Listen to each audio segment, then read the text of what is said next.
Sagittarius, thank you for joining me. This is your May 2017 astrology forecast with me, Anushka. Okay, so the big news this month is that we have a trine between Saturn and Uranus, and this is really fantastic energy. This is transformational energy. This is innovative energy, but also with structure in there so that we can make positive change that's long lasting, and this benefits us all on an individual level as well as on a social and societal level too. We also have the North Node moving into your 9th house, into Leo, and Leo is a sister sign, and this North Node actually forms a grand trine with Saturn and Uranus. So this pours positive energy into any planets that you have in any of the fire signs. And if you were born between December the 11th or the 18th, then you'll be feeling this particularly strongly. But this is really lovely energy. This is energy that is to do with connecting with our joy and finding our own self-expression, being bold, being brave, and daring to show who we really are and to break free of anything that might have been holding us back. So, starting off then with May the 3rd, Mercury finally turns direct. So now it's safe to trust those plans and to put things into action, things that we might have been considering while Mercury was retrograde. It's safe to go ahead with that. We can trust communication, travel more. We can spend money now on those larger items or on those electronic devices. So this is good news. It's direct in Aries in your 5th house. So there's a tendency for us to think or communicate rather quickly, perhaps without thinking. It's a case of act first and then think later, that kind of thing. So watch out for that energy. But you might have been rethinking the things you enjoy doing. You might have been rethinking your creativity, your hobbies, how you spend your leisure time, or how you spend your time with your children. That could be something that's come up under review. Maybe you want to spend more time with your kids. So that's a possibility. But like I said, it's moving direct now. So, we're able to now carry on with our plans, and a lot of us will be feeling quite raring to go. Then on the 9th, the Sun in Taurus, which is in your 6th house, trines Pluto in your 2nd house. So this could be, with the Sun here in your 6th house, this is putting the spotlight on your health, on your day-to-day habits. And I'm sure that you had a full moon here, or was it, no, there was a new moon in your 6th house, I'm sure, last month. So now we have the Sun there shining a spotlight on that 6th house. What is it you can do to support your health? What is it you can do? What can you change? What can you implement so that you're feeling better, so that you're able to enjoy life more and bring the best of you forward? It could be asking you to look at that. It could be asking you to look at your day-to-day habits, your health routines, that kind of thing. And so Pluto trining the Sun here says to me that perhaps maybe there's something that you can invest in that will transform your health or your day-to-day habits, something that might save you time, something efficient, something that might support your health and your well-being. That might be something to look into. So that's one possibility with this aspect. I mean, another one is that you might be feeling like making some financial plans, changing something about how you manage your money and your finances and how you manage your resources. Resources can also be, though, our energy levels. It can be, it's not just money, our resources are time and our energy and our attention. So maybe you'll be looking at changing how you manage your resources, which is essentially the same kind of thing as managing your health to a certain extent. So that's one possibility. So then on the 10th is when we have the North Node moving into your 9th house, into Leo. The North Node has been in Virgo. So it's been in your 10th house. We've all been looking at ourselves and doing quite a lot of work on ourselves and kind of put, in a sense, dissecting and looking at different aspects of ourselves. And for you might have been doing this and how, in terms of your career, do I have what it takes to get to where I want, that kind of thing. But now the 9th house moves into Leo and you rule the 9th house naturally. Leo is a sister sign to you, so this is really nice energy.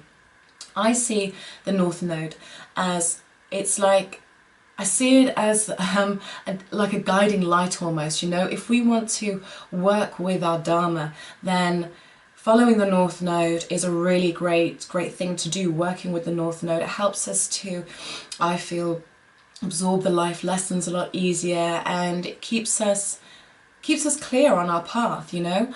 So for you now, the North Node for you brings focus to higher learning, to beliefs, to broadening your horizons and to growth. Could be long distance travel as well, that might give you a lot of expansion, that might really add to your kind of soul expansion at the moment. Higher education, like I said, things to do, legal matters could be favoured at this time as well, because this North Node does make a trine, a grand fire trine between Saturn and Uranus, so it's positive energy into your second house, your fifth house and your ninth house. So legal matters could be favoured right now, could go in your favour, but certainly you're being asked to expand on a spiritual level and on a mental level. But we're not talking about your day-to-day mentality here. We're talking about the higher philosophies. We're talking about higher learning. We're talking about broader knowledge, wisdom, essentially. So you're being asked to expand in wisdom and in terms of growth and experiences, and that's really exciting. On the same day, we've got a full moon in your 12th house, and this is in Scorpio. This is a really healing full moon. And if there's anything that you've been dealing with behind the scenes, that you've been dealing with in private, that you feel you need healing from, then this is great energy to work with. The Scorpio full moon in this 12th house could be very healing, it could be very psychic, and this could be a day to just tune in to your internal self and do some of that work, do some of that healing, and you know, connect with your spirit guides, connect with higher powers, whatever it is you believe. And if you don't believe any of that stuff, just to take some time to yourself. You might find that something comes up that you hadn't expected, but something gets illuminated that's quite personal, and you might gain a bit of insight and be able to put some closure on it. At the same time, because this is a full moon in Scorpio, there is a tendency for us to want to go to excess and escapism, and with it being in the 12th house, just watch out, because obviously the 12th house can be about institutional, it's about institutions, you know, mental institutions, prisons, that kind of thing. So just be aware of any, you know, behaviour that could basically not lead to such great consequences, you know what I mean? So you can get the gist of what I'm saying. But I know most of you Sagittarians are extremely wise and you'll use this energy very positively. But yeah, try not to get carried away with any escapism if you can, and overindulge in anything, because, you know, the consequences of a Scorpio full moon in your 12th house may not be that great, in all honesty. But this can be great for healing and just for taking some time to yourself. Right, okay, then on the 11th, we've got Mercury in that 5th house, trining Saturn. So Saturn's in your sign at the moment, and there's a lot of activity in your 5th house, you know, there's a lot, Uranus is there, it's changing up what brings you joy, and, you know, you're getting inspired, definitely, in terms of like what you can do in the world and how you can do things differently, what you can do that expresses who you are, that kind of thing, how you enjoy yourself, how you spend your leisure time. So Mercury in Aries, trining Saturn, you might think of like some sort of business or creative opportunity. You might think of a way to market yourself in a really kind of forward-thinking way. You might be able to see the details of how you can kind of plan it all out, that kind of thing. So this is a good day for organisation, but also because Saturn's in Sagittarius in your sign, it creates opportunity, you know. So there is opportunity to be had there, and so you might have some insights as to how you can take the things you enjoy seriously and make them into a profitable business, and there might be some support there in some way. If it's not that, then it could just be matters to do with your children. Maybe you'll get some insights into your relationship with your kids, and maybe see things you hadn't seen before. That could be one way that this pans out as well. And then, where are we? On the 16th, Mercury then leaves that 5th house of creative self-expression, romance, those kinds of things, and goes into your 6th house of Taurus. So now your mind is going to be more on the mundane, the day-to-day, list making, organisation, health again, pets, even if you've got pets, service that you give. So you're going to be quite busy sorting out details. With the Taurus energy, we tend to take our time making decisions a little bit more. You know, when Mercury's in Aries, we tend to rush decisions. We can speak hastily, you know, that kind of thing. Think very quickly and act. You know, with Taurus, it slows the energy down a bit so that we take longer making decisions, and we tend to stick with our decisions once we've made them. So that's on the 16th. On the 19th, we have Saturn. We've got 2 aspects actually on the 19th. First of all, I just mentioned Venus is in Aries. So that's in your 5th house, and that's opposing Jupiter in your 11th house in Libra.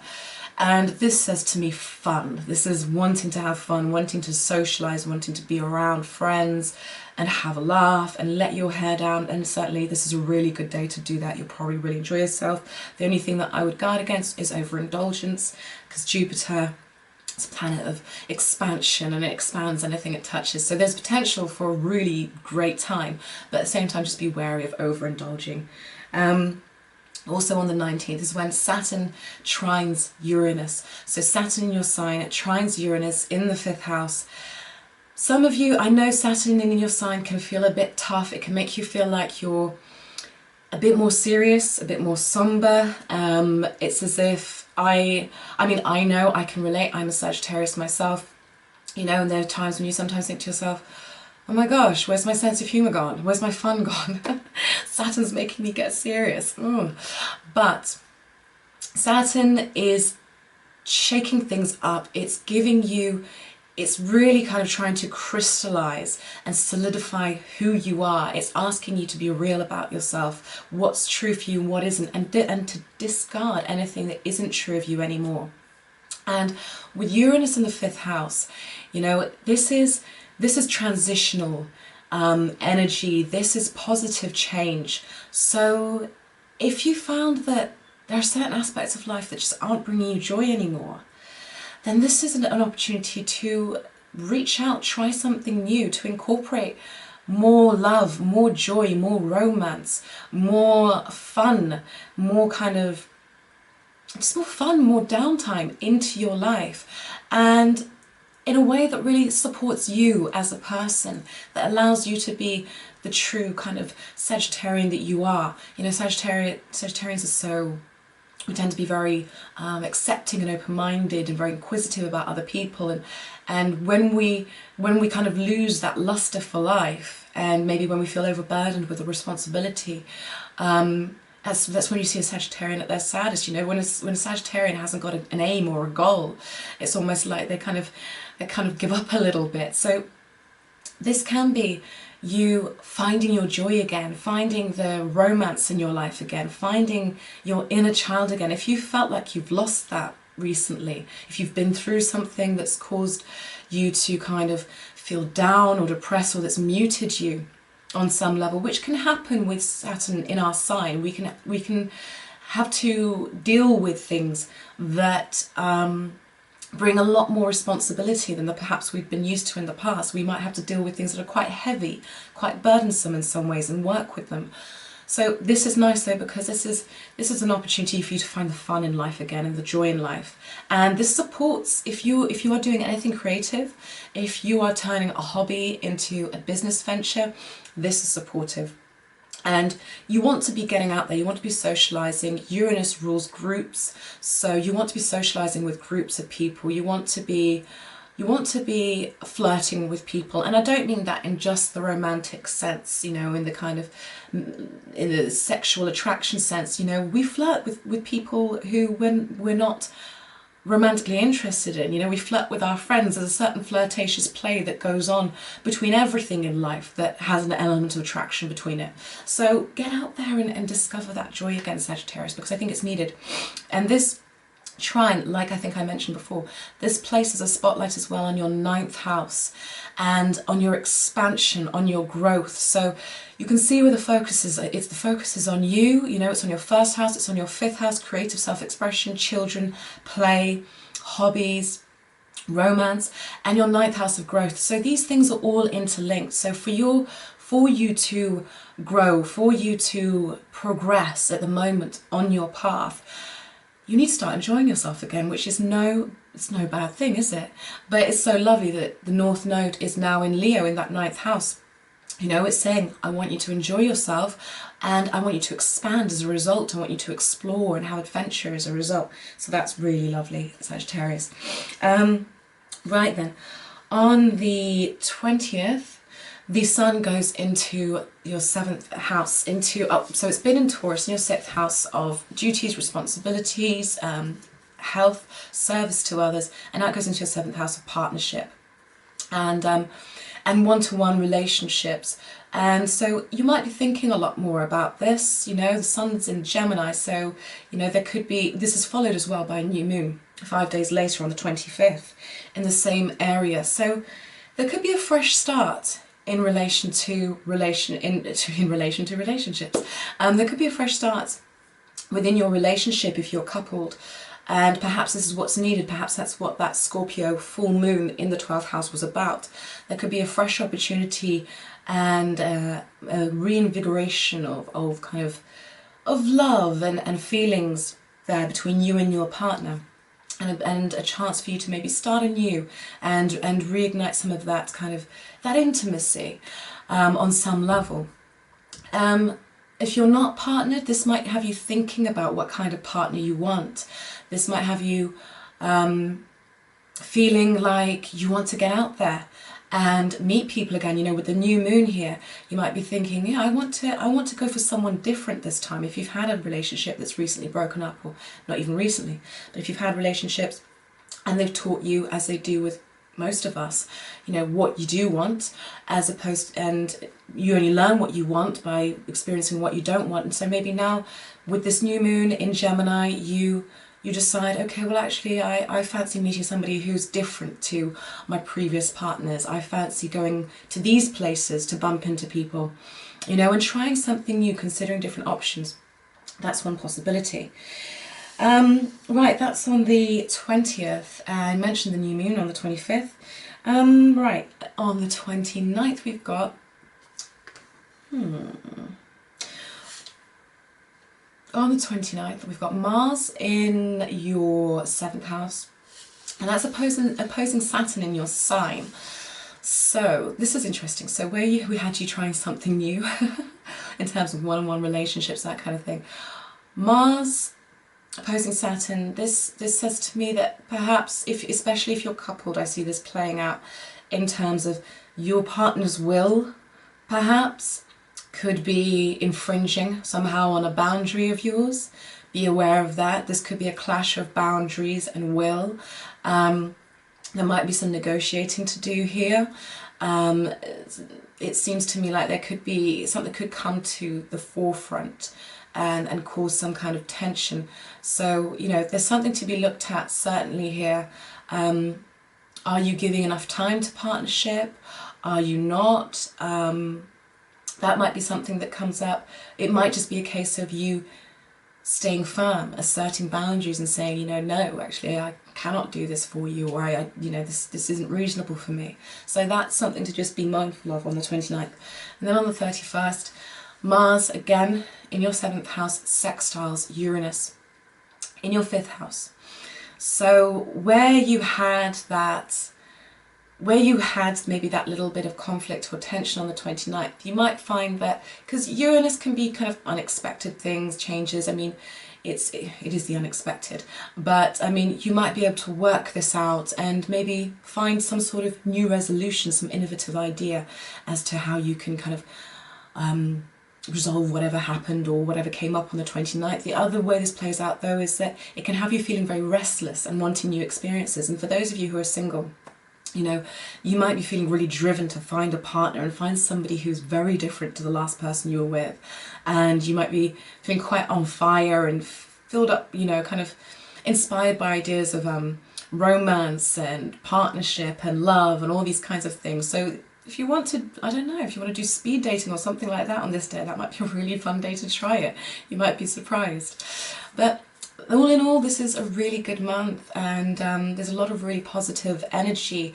And like I said, if you have any planets in any of the fire signs, your sign, Sagittarius, Leo or Aries, this pours positive energy into them. But for you, it's about you are changing, you are restructuring as a person, and what you want, what you value has changed.